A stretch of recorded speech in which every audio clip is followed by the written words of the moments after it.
नागरकोइल से निशांत राय हमारे साथ जुड़े हुए हैं। निशांत, सबसे पहले आपके पास आते हैं। बीजेपी ने आज अपना संकल्प पत्र जारी कर दिया है और संकल्प पत्र जो होता है वो केवल वायदों का पिटारा नहीं होता, किसी भी राजनीतिक दल का एक राजनीतिक संदेश भी होता है और चुनावी रणनीति का हिस्सा भी होता है। किस तरह का संदेश बीजेपी ने वहां से दिया है? देखिए, संकल्प पत्र में देखें तो बीजेपी ने तमिलनाडु के उन तमाम पहलुओं को छुआ है जिसको छुआ जाना बेहद आवश्यक है और बीजेपी दक्षिण में अपनी पकड़ मजबूत बनाना चाहती है। इसलिए संकल्प पत्र में हम देखेंगे तो शुरुआत महिलाओं के साथ हुई।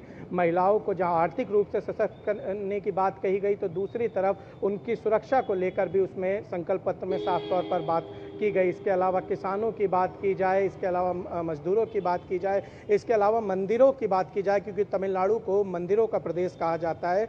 तो तमाम चीज़ें संकल्प पत्र में देखने को मिली हैं। युवाओं के लिए बहुत सारी स्कीम संकल्प पत्र में दर्शाई गई हैं और ये कहा जा सकता है कि जिस तरीके से केंद्र सरकार लगातार अपने जो घोषणा है उनको जमीन पर लाई है, इसी तरीके से बीजेपी तमिलनाडु को लेकर अपना घोषणा पत्र जारी किया है और केंद्रीय स्वास्थ्य मंत्री जेपी नड्डा ने स्पष्ट कहा है कि जो जो बातें संकल्प पत्र में लिखी हैं सरकार आने के बाद एक एक करके बीजेपी उनको लागू करेगी। और हमने देखा था लोकसभा चुनाव में भी मोदी की गारंटी की बात की गई थी, जो गारंटी लगातार जीतने के बाद सरकार की ओर से दी जा रही थी। ऐसे में संकल्प पत्र को लेकर जनता कितना विश्वास करेगी, ये सवाल है जिसके नतीजे जो हमें 4 मई को देखने को मिलेंगे, क्योंकि सबसे बाद बीजेपी का ही संकल्प पत्र आया। डीएमके, एआईएडीएमके, कांग्रेस के बाद अगर बड़ी पार्टी की बात की जाए तो बीजेपी ने आज अपना संकल्प पत्र जारी किया है।